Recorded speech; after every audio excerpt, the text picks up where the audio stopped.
Bienvenue sur Africa 24 dans cette nouvelle édition du 12-15. Voici les titres. En Guinée-Bissau, la Cour suprême exige toujours un recomptage des voix du second tour de l'élection présidentielle, une ombre jetée sur la présidentielle et une remise en cause de la commission électorale qui avait acté la victoire d'Oumaro Sissoko Embalo, candidat d'un parti aujourd'hui dans l'opposition. À suivre également le président gambien Adama Barrow face à la contestation qui réclame son départ et qui dénonce sa gouvernance économique.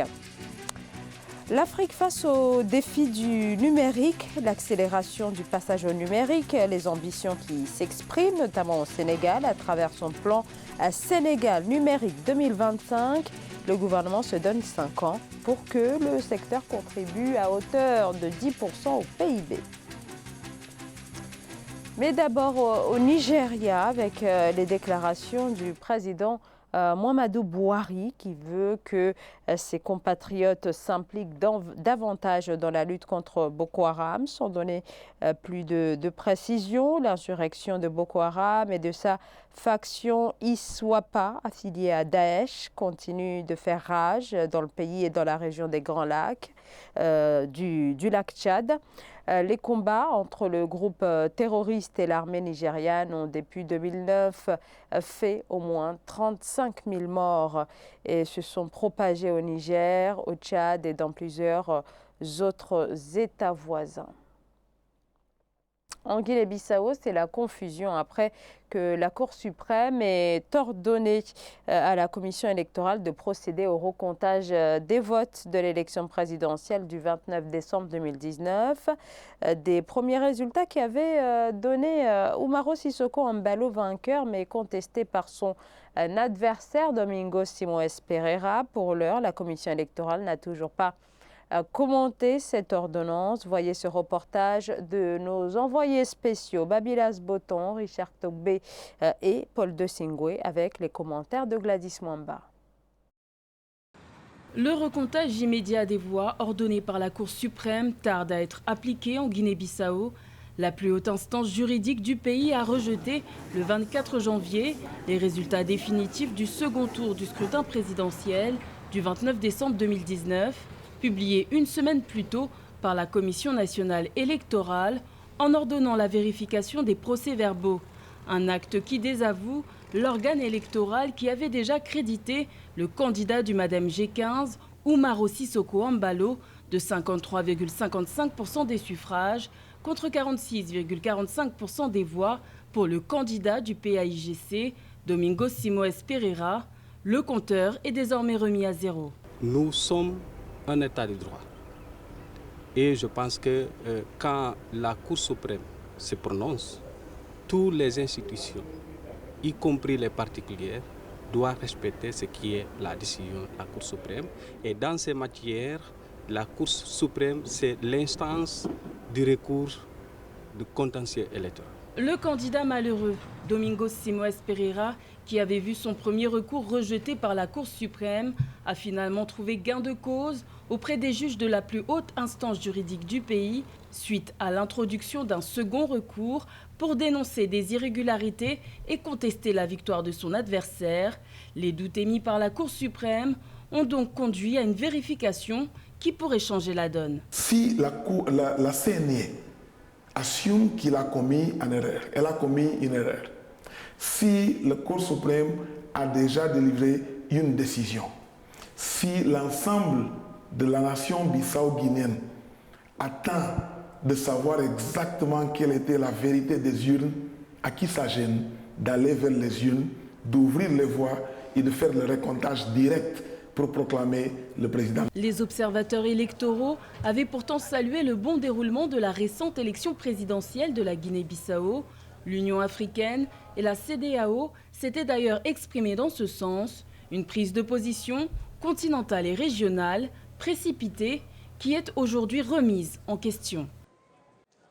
Et sachez qu'une mission du comité ministériel de la CEDEAO, comité ministériel de suivi de la CEDEAO pour la Guinée-Bissau sera présente ce jeudi 30 janvier 2020 dans le pays pour prendre acte et évaluer la situation préélectorale. À noter que la communauté économique des États de l'Afrique de l'Ouest avait dans un premier temps salué la victoire d'Umaro Sissoko Embalo et avait d'ailleurs appelé à son investiture. La question qui se pose à présent est donc de savoir si la CEDEAO va revenir sur sa décision.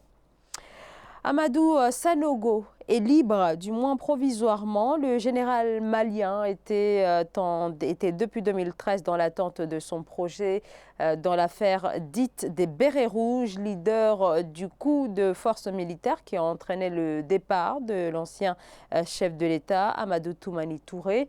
Il est accusé d'avoir ordonné l'assassinat de soldats fidèles au président déchu. Alors, ni le parquet ni la partie civile ne se sont opposés à cette libération provisoire. Ange Bijouno-Megno. Aya Sanogo retrouve la liberté, mais de manière provisoire. Ce mardi 28 janvier 2020, la justice malienne a finalement rendu sa décision après 7 ans d'attente. Les co-accusés du général sont également concernés par cette décision. Ils étaient tous jugés dans l'affaire des Bérets Rouges, du nom des 21 hommes retrouvés morts dans une fosse commune près de Bamako. Ce n'est pas une surprise, tout le monde s'attendait à la décision parce qu'il était vraiment devenu une patate chaude entre les mains des autorités et il était évident que le procès pouvait difficilement se tenir maintenant. Donc je pense que c'est finalement la solution la moins douloureuse qui a été trouvée de le mettre en liberté provisoire. Le général Aya Sanogo est l'auteur du putsch qui a renversé en 2012 l'ancien président Amadou Toumani Touré. Sous la pression de la communauté internationale, il remettra le pouvoir au président de l'Assemblée nationale, Diankouda Traoré. C'est en 2013 que ces déboires vont commencer avec la justice. En fait, il y a eu des négociations en amont. Ce qu'il faut savoir, c'est que pour que Aya soit jugé, il aurait fallu que le ministre de la Défense démissionne parce qu'il est cité dans le dossier. Et effectivement, le gouvernement a dit qu'on est à un moment où, pour les questions sécuritaires et tout le rôle que le ministre de la Défense joue, il ne peut pas démissionner. Aya Sanogo attendait son procès depuis 2013, année de son arrestation. Il est accusé d'avoir ordonné l'assassinat de 21 Bérets Rouges en 2012. Brice Lacruche Alianga, ancien directeur de cabinet du président gabonais Ali Bongo Ondimba, est toujours incarcéré dans le cadre de l'opération anticorruption Scorpion. La partie de la défense dément les allégations et a déposé une plainte contre X en France pour atteinte à la liberté individuelle, violence volontaire et menaces de mort commises en bande organisée. Ibayako. Brice Lacruche Alianga, ex-chef de cabinet du président gabonais Ali Bongo, est toujours en prison. En poste depuis 2 ans, il avait été nommé ministre chargé du suivi de la stratégie, des investissements humains et des objectifs du développement durable. L'homme politique a été destitué de ses fonctions au sein du gouvernement le 8 novembre 2019, avant d'être arrêté le 3 décembre 2019 avec 13 de ses proches en détention préventive. Son avocat, Kevin Zigou, dénonce de fausses accusations à l'encontre de son client. La plupart des gens qui ont été arrêtés étaient membres de l'association des jeunes émergents volontaires, donc de la GEF dont il était le président. C'est le point commun qu'ils ont tous. Et c'est là où vous allez comprendre que la véritable raison de leur arrestation n'est pas financière.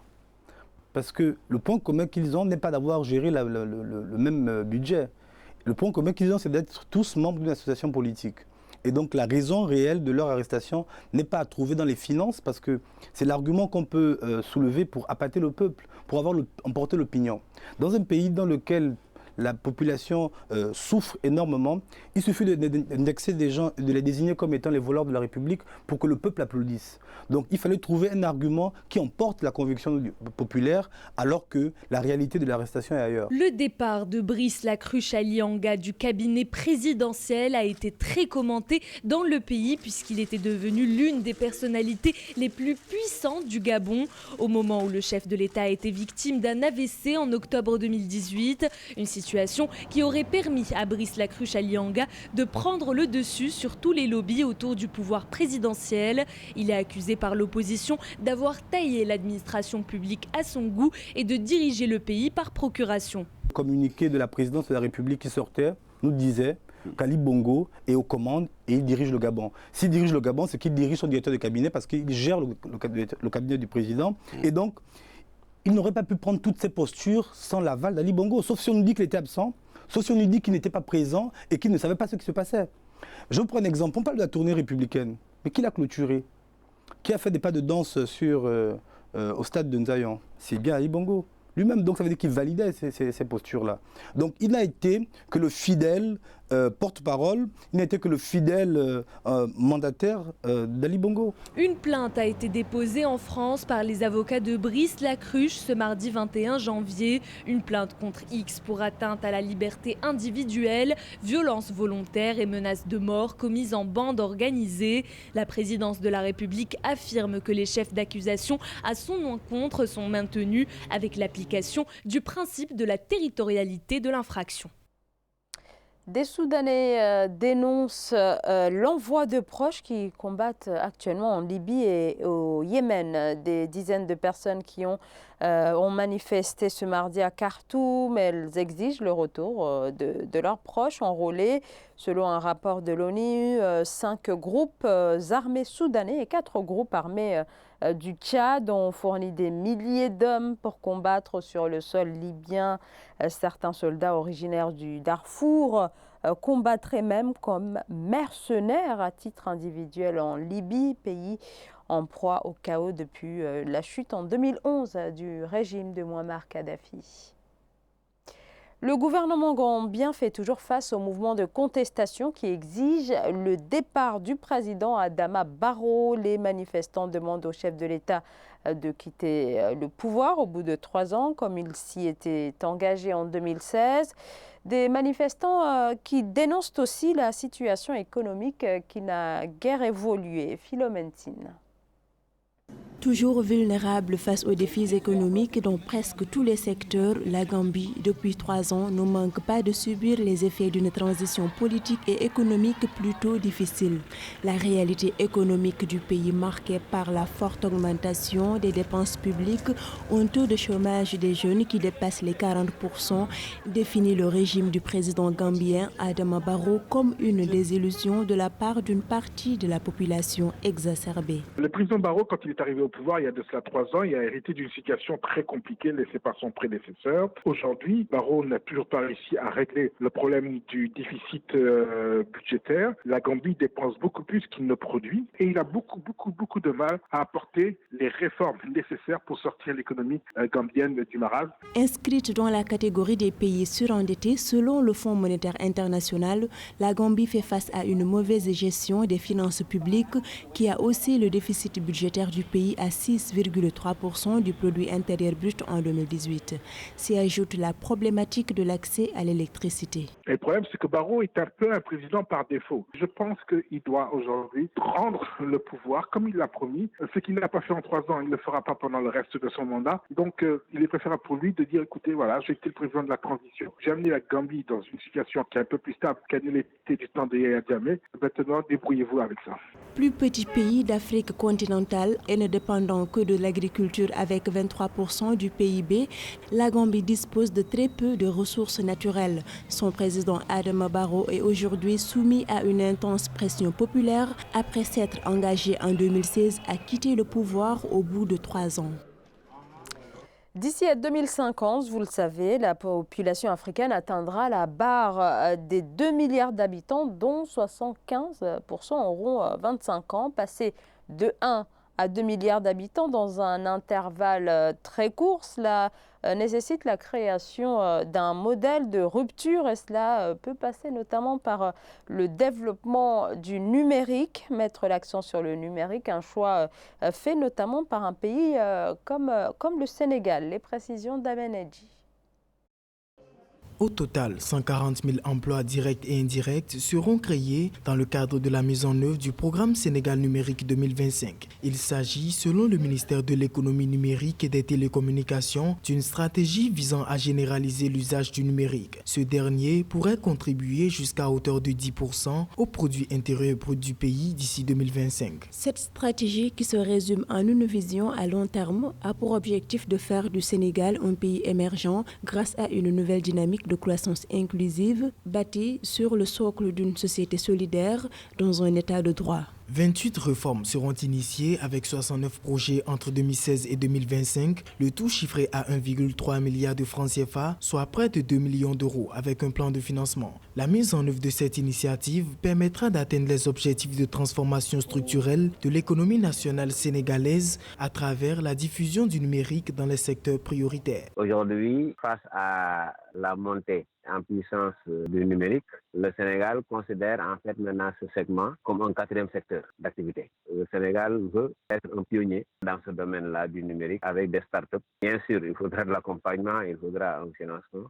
C'est bien, à mon avis, même que l'État ait pensé très tôt à lancer un avantage en tout cas que le Sénégal veut exploiter. Le Sénégal s'affiche à travers sa croissance annuelle du secteur numérique, chiffrée à 20%, tirée par la téléphonie mobile et les offres de services. Une appropriation collective de l'initiative Sénégal numérique 2025 pourrait contribuer à un engagement des parties prenantes sur les actions à mettre en œuvre pour la réussite du projet.